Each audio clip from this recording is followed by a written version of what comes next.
আজ আমরা চলতড়িৎ অধ্যায়ের তড়িৎ চুম্বকত্ব এই টপিকটি সম্পর্কে জানব।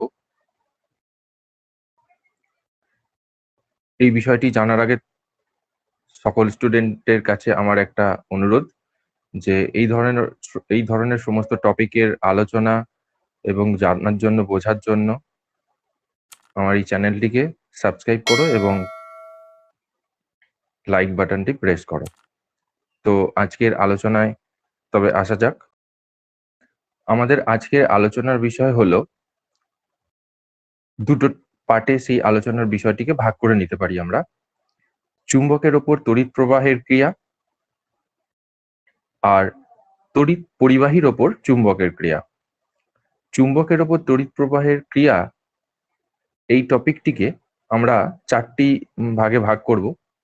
একটা হচ্ছে ওরেস্টেডের পরীক্ষা, তারপরে অ্যাম্পিয়ারের সন্তরণ নিয়ম, তারপরে 3 নম্বরে দক্ষিণ হস্ত মুষ্টি নিয়ম, 4 নম্বরে সলিনয়েড। আর তড়িৎ পরিবাহীর ওপর চুম্বকের ক্রিয়া, এটাতে দুটি টপিক আছে, ফ্লেমিং এর বাম হস্ত নিয়ম আর বাল্যচক্র। তো আমরা একটা একটা করে পরপর টপিকসে আসছি। হলো আমাদের প্রথম বিষয়টি হলো চুম্বকের ওপর তড়িৎ প্রবাহের ক্রিয়ার প্রথম বিষয়টি হলো ওরস্টেডের পরীক্ষা। ওরস্টেডের পরীক্ষাটার বিষয় সম্পর্কে একটু বলি, যে কোনো পরিবাহী তারের মধ্যে দিয়ে তড়িৎ প্রবাহ পাঠালে তার চারপাশে একটি চৌম্বক ক্ষেত্রের সৃষ্টি হয়। মানে কোনো পরিবাহীর মধ্যে দিয়ে যদি কারেন্ট প্রবাহিত হয়, তাহলে তার চারপাশে কোনো পরিবাহীর মধ্যে দিয়ে যদি কারেন্ট প্রবাহিত হয়, কারেন্ট যদি কোনো পরিবাহীর মধ্যে দিয়ে প্রবাহিত হয়, এই যে পরিবাহীটা, তার মধ্যে দিয়ে কারেন্ট প্রবাহিত হচ্ছে, এই পরিবাহীটার মধ্যে দিয়ে কারেন্ট প্রবাহিত হওয়ার জন্য এইখানে একটা চৌম্বক ক্ষেত্র সৃষ্টি হচ্ছে। আর এইখানে আমাদের একটা কম্পাস রাখা আছে, সেই কম্পাসের কাঁটাটা সব ওই জন্যে উত্তর দক্ষিণ মেরু থাকা সত্ত্বেও স্থির ছিল। যেই তড়িৎ প্রবাহ শুরু হলো, সেই তার বিক্ষেপ হলো, মানে নড়াচড়া শুরু করলো। তো এর থেকে আমরা প্রমাণ করতে পারি কি না, কোনো তারের মধ্যে দিয়ে যে যখন তড়িৎ প্রবাহ হয়, তখন চৌম্বক ক্ষেত্র তৈরি হয়। তাই একটা চৌম্বক ক্ষেত্র তৈরি হয়েছে বলেই অপর একটি চুম্বক তার দ্বারা প্রভাবিত হয়েছে। তো সেইটা আমরা এই ওরস্টেড তা নিয়ে প্রথম পরীক্ষা নিরীক্ষা করেছিলেন। তো সেটাই এখানে বলা হয়েছে যে কোনো পরিবাহী তারের মধ্যে দিয়ে তড়িৎ প্রবাহ পাঠালে তার চারপাশে একটি চৌম্বক ক্ষেত্রের সৃষ্টি হয়। ওই তারের কাছে একটি চৌম্বক শলাকা থাকলে শলাকাটি বিক্ষিপ্ত হয়। একে চুম্বকের ওপর তড়িৎ প্রবাহের ক্রিয়া বলে। 1820 খ্রিস্টাব্দে বিজ্ঞানী ওরস্টেড সর্বপ্রথম চুম্বকের ওপর তড়িৎ প্রবাহের এই ফলাফল লক্ষ্য করেন।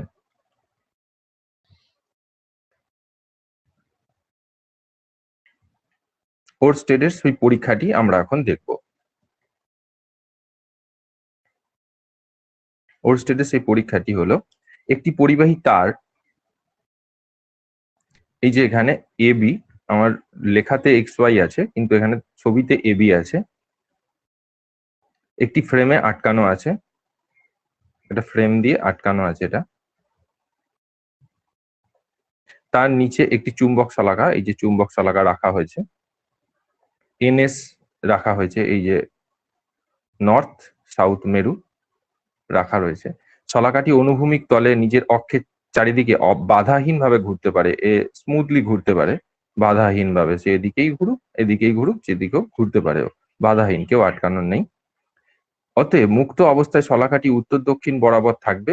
ফ্রেমটি ঘুরিয়ে এক্স ওয়াই তারকে শলাকার সমান্তরাল রাখা হয়। এই যে এটা যেন এই মানে এখানে এটা রাখা আছে শলাকাটা, সে এখানে অ্যাকচুয়ালি ফার্স্ট টাইম তো এরকম রাখা ছিল, এই যে এমন, তারপর এটা মুভ করে গেছে এদিকে, ওইটা দেখানো হয়েছে, এই যে তীর চিহ্নের সাহায্যে দেখানো হয়েছে মুভ করে গেছে। তো চারিদিকে বাধাহীন ভাবে এই শলাকাটা ঘুরতে পারে। অতএব মুক্ত অবস্থায় শলাকাটা উত্তর দক্ষিণ বরাবর থাকবে।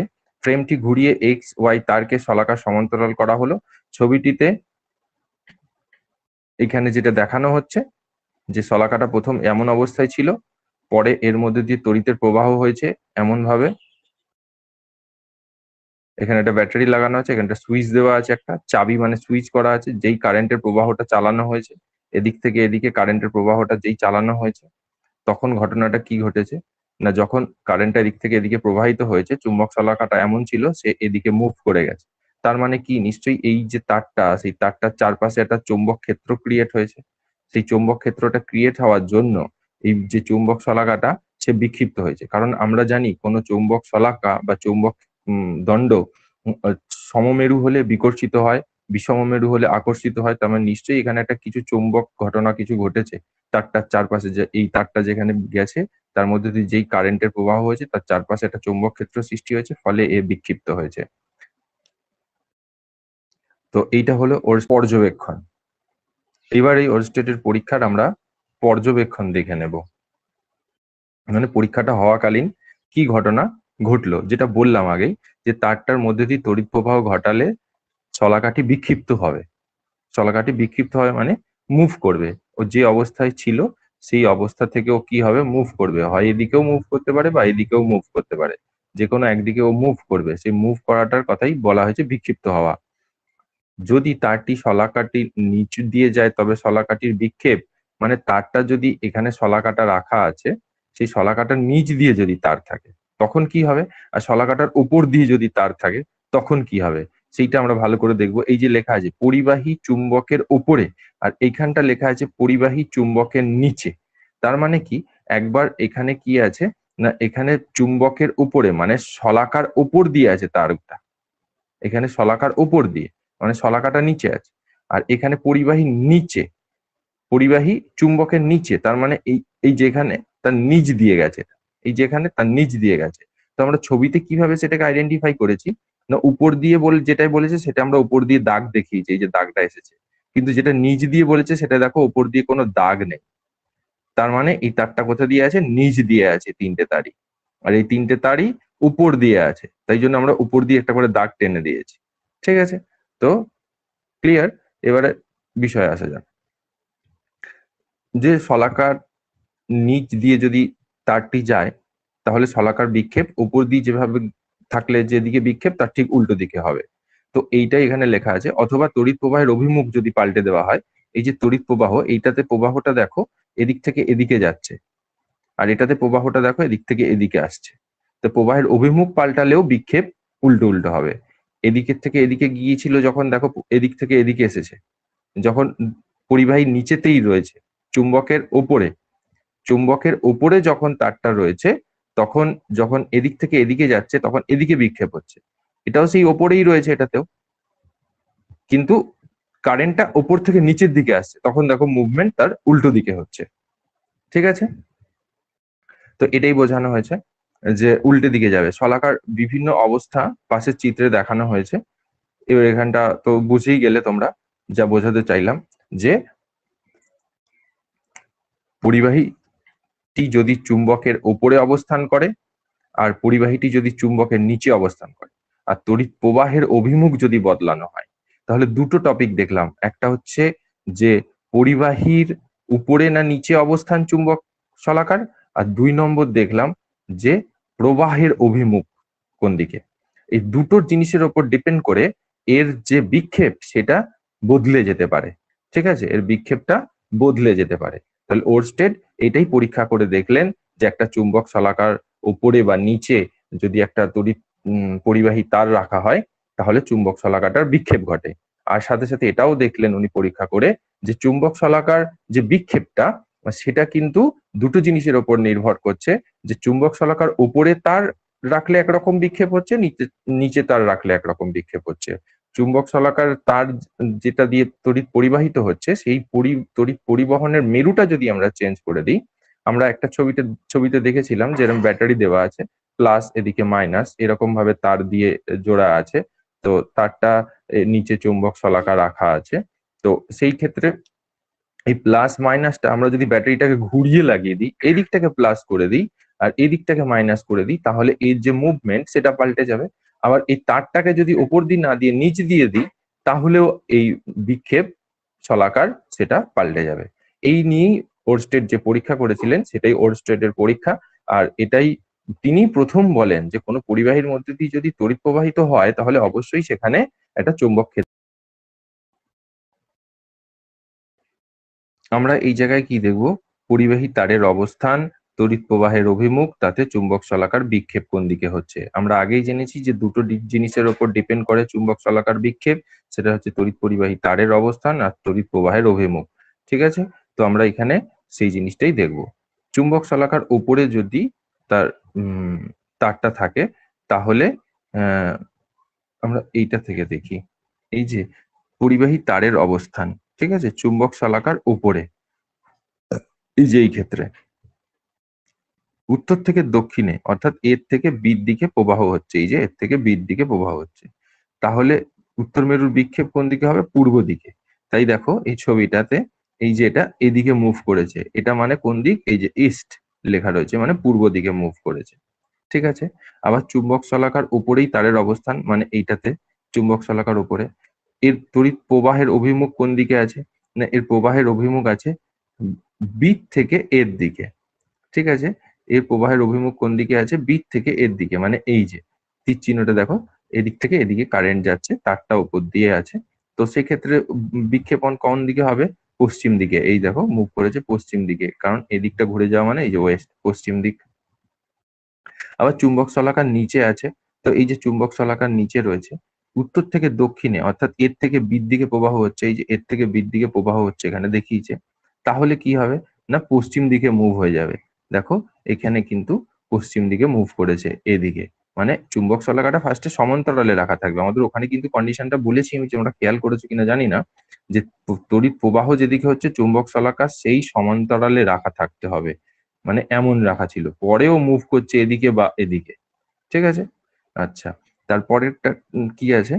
না, চুম্বক শলাকার যদি নিচেই তার থাকলো, আর তড়িৎ প্রবাহের অভিমুখ দক্ষিণ থেকে উত্তরে অর্থাৎ বির থেকে এর দিকে, এই যে দেখা যাচ্ছে, মানে কারেন্ট এদিক থেকে এদিকে প্রবাহ হচ্ছে, তাহলে কি হবে? না, পূর্ব দিকে মুভ করবে, এই যে ঘুরে গেছে এদিকে দেখিয়েছে, আর এদিক মানে হলো এই যে ইস্ট। তো ক্লিয়ার এই টপিকটা? এটাই হচ্ছে ওরস্টেডের পরীক্ষা।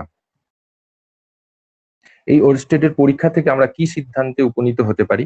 এই ওরস্টেডের পরীক্ষা থেকে আমরা এই সিদ্ধান্তে উপনীত হতে পারি যে ওরস্টেডের পর্যবেক্ষণ করলে সিদ্ধান্ত করা যায় যে কোনো পরিবাহীর মধ্যে দিয়ে একটি তড়িৎ প্রবাহ পাঠালে ওই পরিবাহীর চারদিকে একটি চৌম্বক ক্ষেত্র সৃষ্টি হয়। প্রবাহ যতক্ষণ চালু থাকে চৌম্বক ক্ষেত্র ততক্ষণ স্থায়ী হয়, মানে যতক্ষণ কারেন্ট যাচ্ছে ততক্ষণ চৌম্বক ক্ষেত্রটা থাকবে। কিন্তু তড়িৎ প্রবাহ সৃষ্টির ফলে যে চৌম্বক ক্ষেত্র দ্বারা পরিবাহীটি চুম্বকিত হয় না, মানে যে কারেন্ট তারটার মধ্যে দিয়ে কারেন্ট যাচ্ছে না, এই যে তারটা, এই তারটা কিন্তু চুম্বকে পরিণত হয় না, ওর চারপাশে একটা জাস্ট ম্যাগনেটিক ফিল্ড তৈরি হয়, কিন্তু তারটা কিন্তু চুম্বকে পরিণত হয় না।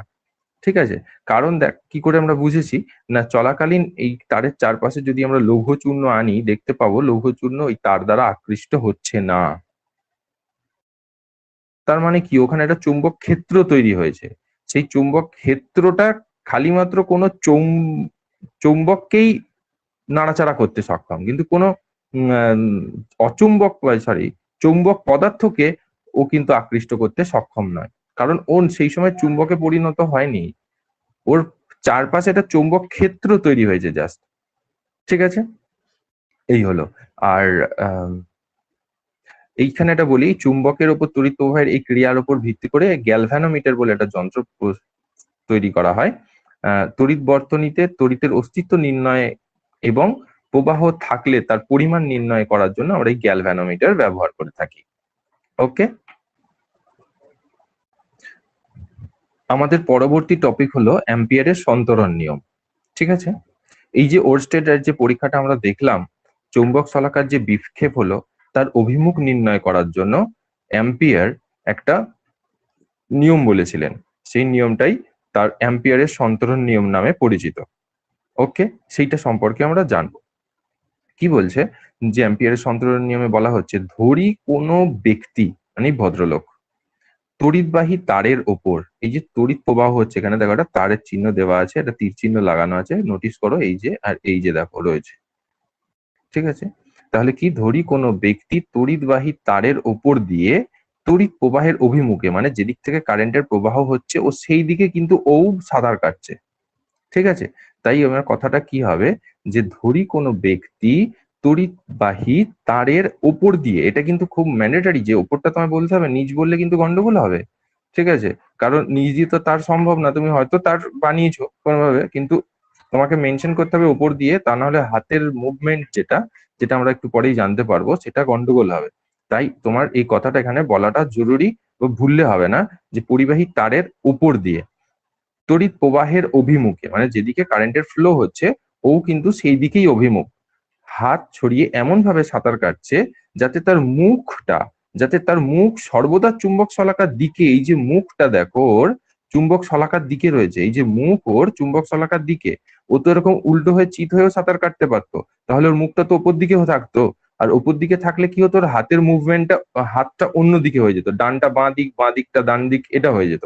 ফলে আমরা যেটা বলতে চাইছি সেটা হতো না। তাই এখানে এগুলো কন্ডিশন, যে ব্যক্তিকে তড়িৎবাহী তারের ওপর দিয়ে তড়িৎ প্রবাহের অভিমুখে আর মুখ সর্বদা চুম্বক শলাকার দিকে থেকে, তাহলে তিনটে কন্ডিশন, তড়িৎবাহী তারের ওপর দিয়ে তড়িৎ প্রবাহের অভিমুখে আর মুখ সর্বদা চুম্বক শলাকার দিকে রেখে যদি সে সাঁতার কাটে, সেই ব্যক্তির বাম হাত যেদিকে থাকবে চুম্বক শলাকার উত্তর মেরু সেই দিকে বিক্ষিপ্ত হবে।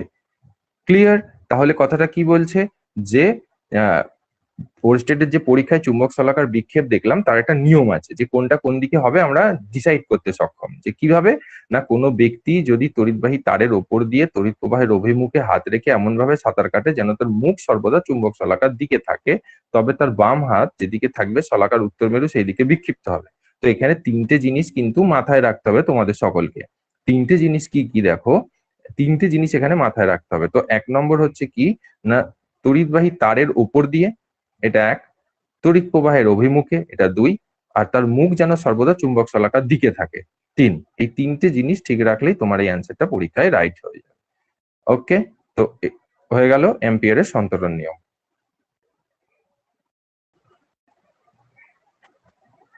আমাদের পরবর্তী টপিক হলো দক্ষিণ হস্ত মুষ্টি নিয়ম। দক্ষিণ হস্ত মুষ্টি নিয়ম, এই নিয়মটি কি, না একটি তড়িৎবাহী তারকে ডান হাত দিয়ে যদি এমন ভাবে মুষ্টিবদ্ধ করা হয়, এই যে মনে করো তারটা, তুমি ডান হাত, কিন্তু তোমার মাথায় রাখতে হবে ডান হাত তোমার অবশ্যই, ঠিক আছে? তাই বলেছে দক্ষিণ হস্ত মানে ডান হাত, ঠিক আছে? তো কি বলছে, না একটি তড়িৎ পরিবাহী তারকে ডান হাত দিয়ে যদি এমন ভাবে মুষ্টিবদ্ধ করা হয় যাতে বুড়ো আঙুল তড়িৎ প্রবাহের অভিমুখ নির্দেশ করে, এই যে তোমার বুড়ো আঙুলটা উপর দিকে, এটা দেখো তড়িৎ প্রবাহের অভিমুখ, তীর চিহ্নটা তোমার এইদিকে, দেখতে খেয়াল করেছো? এইদিকে দেখো, ঠিক আছে? ওকে, তো কি বলছে তবে আরেকবার রিপিট, যে একটি তড়িৎবাহী তারকে ডান হাত দিয়ে এমন ভাবে মুষ্টিবদ্ধ করা হয় যাতে বুড়ো আঙুল তড়িৎ প্রবাহের অভিমুখ নির্দেশ করে, এমন ভাবে ধরেছো গ্রিপ করে যাতে তোমার বুড়ো আঙুলটা যেদিকে রয়েছে সেদিকে যেন তোমার কারেন্টের ফ্লোটা হয়। তবে অন্য আঙুলগুলো, এই যে বাকি আঙুলগুলো তোমার রইলো, এই যে বাকি আঙুলগুলো তোমার রইলো এইদিকে, তোমার এই যে ফ্লো এদিকে দেখিয়েছে, ঠিক আছে? এই যে বাকি আঙুলগুলো তোমার রইলো, এই বাকি আঙুলগুলো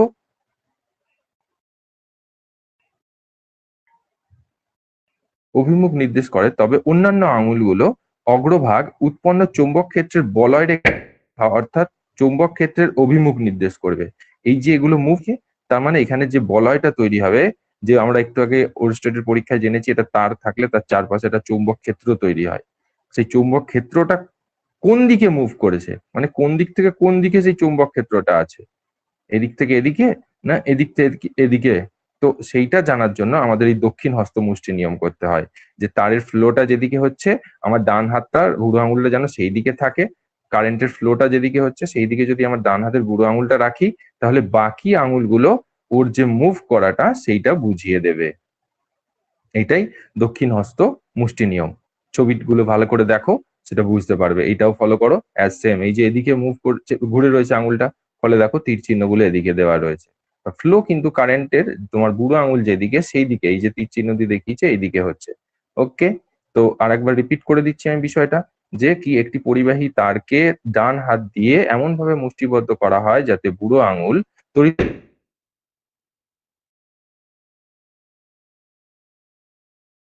অগ্রভাগ উৎপন্ন চৌম্বক ক্ষেত্রের বলয় রেখা অর্থাৎ চৌম্বক ক্ষেত্রের অভিমুখ।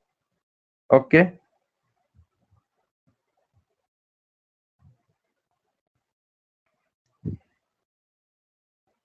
আমাদের পরবর্তী বিষয় হলো সলিনয়েড কি জিনিস, ঠিক আছে?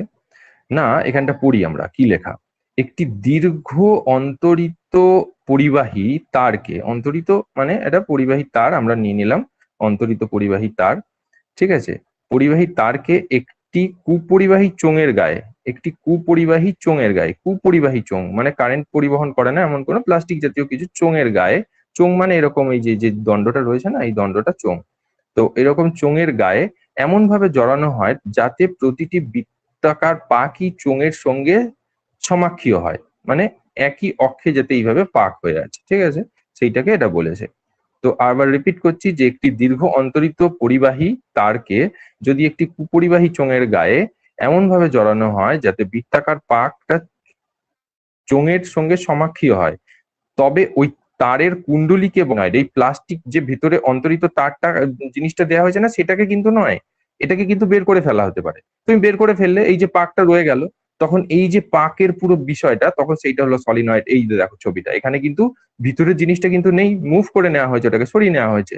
ফলে তার মানে কি বোঝাচ্ছে সলিনয়েড কোনটা, না দীর্ঘ অন্তরিত পরিবাহী তারকে যদি একটি কুপরিবাহী চোঙের গায়ে এমন ভাবে জড়ানো হয় যাতে প্রতিটি বৃত্তাকার পাকই চোঙের সঙ্গে সমাক্ষীয় হয়, তবে ওই তারের কুণ্ডলীকে বলা হয় সলিনয়েড। কিন্তু মাথায় রেখো ওই কুণ্ডলীকে কিন্তু বলা হয় সলিনয়েড। ওকে, ক্লিয়ার?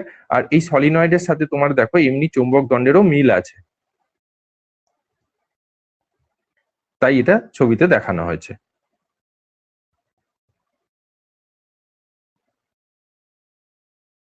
অনেক সময় এরকম কাঁচা লোহার দণ্ড দিয়েও না তড়িৎ চুম্বক তৈরি করা হয় সলিনয়েড পদ্ধতিতে।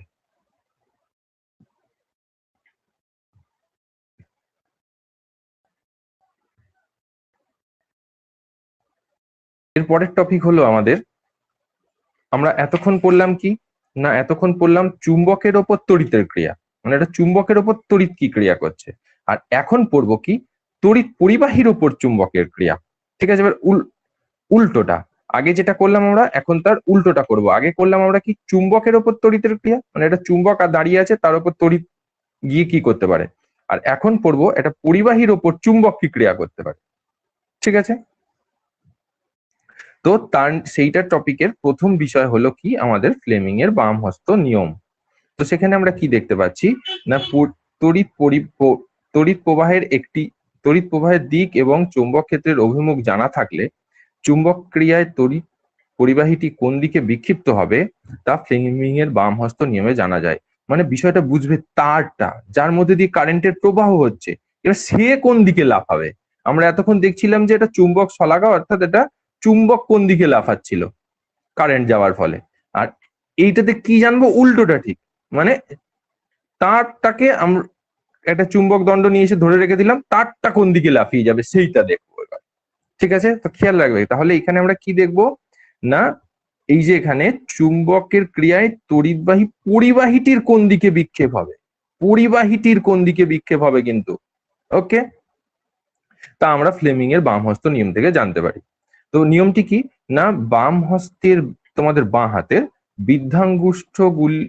বৃদ্ধাঙ্গুলি মানে এই বুড়ো আঙুল, মধ্যমা এবং তর্জনী তিনটেকে সমকোণে রাখা হয়েছে, মানে তিনটেকে দেখো 90 ডিগ্রিতে রাখা হয়েছে, এই যে 90 ডিগ্রি, এই যে 90 ডিগ্রি, ঠিক আছে, এই যে 90 ডিগ্রি, এই যে এখানে 90 ডিগ্রি। তো দুটো আমরা কি দেখতে পেলাম, যে 90 ডিগ্রিতে রাখা রয়েছে সব আঙুলগুলো।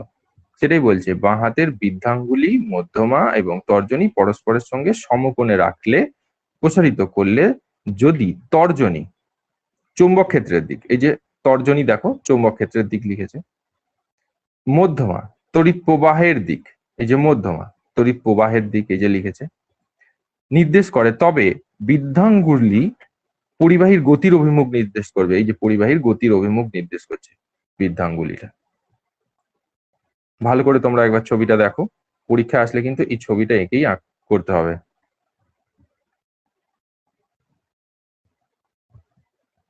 আচ্ছা, আমি রিপিট করছি আর একবার দেখো, এখানেও ছবিটা দেখতে পারো, যে তড়িৎ প্রবাহের দিক এবং চৌম্বক ক্ষেত্রের অভিমুখ জানা থাকলে চুম্বকের ক্রিয়া তড়িৎ পরিবাহীটি কোন দিকে বিক্ষিপ্ত হবে তা ফ্লেমিং এর বাম হস্ত নিয়ম থেকে জানা যায়।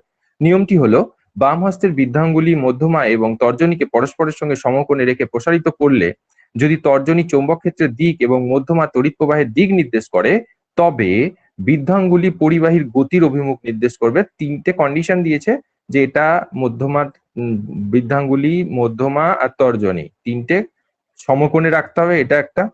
আর তাহলে তর্জনী কি হবে, মধ্যমা কি হবে সেটা বলেই দিয়েছে। তো এইটা আর এটা যদি ফিক্সড হয়ে যায়, তখন এই দিকে যে তড়িৎ পরিবাহীটা মানে যেটাতে কারেন্ট যাচ্ছিল সে লাফিয়ে সরে আসবে এদিকে, সেইটা বলা হলো এইটা দিয়ে লাস্ট। তো এইটা হলো ফ্লেমিং এর বাম হস্ত নিয়ম। আমাদের সর্বশেষ টপিক হলো বার্লো-চক্র আজকের। এটাও কিন্তু তড়িৎবাহী পরিবাহীর ওপর চুম্বকের ক্রিয়ার ভিত্তিতেই এই বার্লো-চক্র প্রতিষ্ঠিত। এটাই কিন্তু ওর প্রধান নীতি, যে তড়িৎবাহী পরিবাহীর ওপর চুম্বকের ক্রিয়া, সেই নীতিতেই কিন্তু বার্লো-চক্র প্রতিষ্ঠিত। তো নীতি কি? এই যে তড়িৎবাহী পরিবাহীর ওপর চুম্বক ক্ষেত্রের প্রভাবে বলের ক্রিয়া, বার্লো-চক্রে এই বলের প্রভাবে এই চক্রটি অবিরাম ঘুরতে থাকে। এই যে চাকাটা অবিরাম ঘুরতে থাকে, ঠিক আছে? তো সেইটাই এখানে বলা হয়েছে। যন্ত্রের বর্ণনা তোমরা পড়ে নেবে, এখানে বিষয়টা কি লেখা আছে। আচ্ছা ঠিক আছে, আমি পড়ে দিচ্ছি। এই যন্ত্রের লম্বা লম্বা দাঁত বিশিষ্ট একটি ধাতব চক্র, সেটা তামার দ্বারা প্রস্তুত হতে হবে, এর অবশ্যই এটা ধাতব হতে হবে। একটি ধাতব দণ্ডের সঙ্গে সেটা যুক্ত থাকবে। এই যে এটা এটা একটা ধাতব দণ্ডের সাথে যুক্ত আছে পুরোটা, যাতে চক্রটি একটি অনুভূমিক অক্ষের সাপেক্ষে ঘুরতে পারে। এই যে অনুভূমিক অক্ষের সাপেক্ষে এটা মুভ করতে পারে। চক্রের চক্রের নিচে একটি কাঠের পাটাতন থাকে। এই যেটা কাঠের পাটাতন দেখতে পাচ্ছ, পাটাতনে একটি সরু গর্তে এম, এই যে সরু গর্ত এখানটা, ঠিক আছে, এখানটা একটা সরু গর্ত আছে। এই যে ছোট্ট মতো, খেয়াল করছো কিনা দেখতে পাচ্ছ কিনা জানি না আমি ঠিক, এই যে সরু একটা গর্ত এই ছবিটাতে দেখতে পারো, এই যেটা গর্ত করা হয়েছে, এই যে একটা গর্ত করা হয়েছে, ঠিক আছে, গর্ত, তার মধ্যে কিছু পারদ রাখা হয়েছে, মানে ধাতব পদার্থই। চক্রটিকে এমন ভাবে রাখা হয়েছে যেন ঘোরার সময় চক্রের দাঁতগুলো একের পর এক ওই পারদকে স্পর্শ করতে পারে। একটি শক্তিশালী অশ্বক্ষুরাকৃতির চুম্বক তার পাশে বসিয়ে দেওয়া হয়েছে, এই যে দেখতে পাবে প্রত্যেকটাতে একটা ইউ আকৃতির চুম্বক বসানো রয়েছে, ঠিক আছে। এনএস পাটাতনের মানে উত্তর দক্ষিণ পাটাতনের উপর এমন ভাবে রাখা হয়েছে যাতে পারদপূর্ণ গর্তটা ওই চুম্বকের মাঝে থাকে। দুটি বন্ধনী স্ক্রু S1 S2, এই যে দেখতে পাচ্ছ S1 S2, এই যে দুটো, এটাতে দেখো নেগেটিভ, এটাতে দেখো পজিটিভ, তা ব্যাটারির সাথে যুক্ত করা হয়েছে। এটা হলো যন্ত্রের বর্ণনা। এবার কি হবে কার্যপ্রণালী, না তড়িৎ প্রবাহ হলে এই তীর চিহ্নর পথে, মানে দেখো কারেন্ট এই যে এখান দিয়ে এসে এখানে এসছে, তার মানে কি বলতো, এই যে এই ডান্ডাটার সাথে কারেন্ট জুড়ে দেওয়া হয়েছে, এই যে পজিটিভ লেখা রয়েছে না, এই স্ক্রুটার সাথে জোড়া আছে, এটা পজিটিভ। আর এখানে যেটা মাইনাস করা আছে সেই মাইনাসটাকে কিন্তু এই যে তোমার পারদপূর্ণ যে পাত্র আছে তার সাথে টাচ করা আছে তলা দিয়ে বা এই ওপর দিয়ে, খেয়াল করলে জুম করলে দেখতে পাবে এখানটা হয়তো আছে। তো নেগেটিভটাকে এর সাথে জোড়া হয়েছে আর পজিটিভটাকে এর সাথে জোড়া হয়েছে, ফলে এই দাঁতটা যখন এখানে টাচ করছে তখনই এখানে চৌম্বক ক্ষেত্র দ্বারা ও বিক্ষিপ্ত হচ্ছে, ফলে ঘুরে যাচ্ছে, আবার পরের দাঁতটা চলে আসছে, যেই ছিটকে পরের দাঁতটা এসে টাচ করছে ও কেউ আবার বিক্ষিপ্ত করছে, ফলে এই প্রসেসটা কন্টিনিউয়াসলি বিক্ষেপণটা ঘটতে থাকার ফলে চক্রটা কি হয়, মুভ করতে থাকে। ওই জন্য দেখো গতির অভিমুখ এখানে লিখে দেওয়া হয়েছে, মানে চাকাটা এদিক থেকে এদিকে ঘুরতে থাকে। আমি পড়ে দিই কার্যপ্রণালীটা। চিত্র অনুযায়ী তীরচিহ্ন পথে চললে তড়িৎ প্রবাহের অভিমুখ এবং চৌম্বক ক্ষেত্রের অভিমুখ পরস্পর সমকোণে থাকায় ফ্লেমিং এর বামহস্ত নিয়ম অনুযায়ী পারদ স্পর্শ করা দাঁতটির ওপর দিকে উঠে একটি বল প্রযুক্ত হয়, ফলে চক্রটি ঘড়ির কাঁটার বিপরীত দিকে, এই যে ঘড়ির কাঁটার বিপরীত দিকে, ঘড়ির কাঁটা তো আমাদের এদিক থেকে এদিকে ঘোরে, ঘড়ির কাঁটার বিপরীত দিকে ঘুরতে থাকে। দাঁতটি পারদ থেকে উঠে আসার ফলে বর্তনী ছিন্ন হয়, কিন্তু গতিজাড্যের জন্য পরের দাঁতটা পারদে এসে স্পর্শ করে, ফলে বর্তনী আবার সম্পূর্ণ হয়। মানে বর্তনী মানে কি বলতো, তোমাদের কারেন্টের যে প্রবাহ পথটা, কারণ কি তোমার কারেন্টটা তো এই পর্যন্ত এসেছে না, তুমি এটাতে টাচ করিয়ে এই পর্যন্ত এসেছে, আর এদিকে তুমি মাইনাসটাকে এদিকে টাচ করিয়ে রেখেছো পারদপূর্ণ পাত্রের মধ্যে, তাহলে বর্তনীটা তো এখানটা ছিন্ন হয়ে আছে, যেই দাঁতটা টাচ করবে তখনই তো বর্তনীটা ক্লোজ পুরো বদ্ধ, মানে বন্ধ হবে, জুড়বে আর কি। এর ফলে বর্তনী আবার সম্পূর্ণ হয়। তড়িৎ প্রবাহ যতক্ষণ চলে চক্রটি তীর চিহ্নের অভিমুখে মানে এইদিকে ততক্ষণ ঘুরতে থাকবে। তড়িৎ প্রবাহ বন্ধ করলে বা চুম্বকটা সরিয়ে নিলে চক্রের আবর্তন থেমে যাবে। এই হচ্ছে বাল্য চক্র। একটু ভালো করে ছবিগুলো দেখে নাও তোমরা।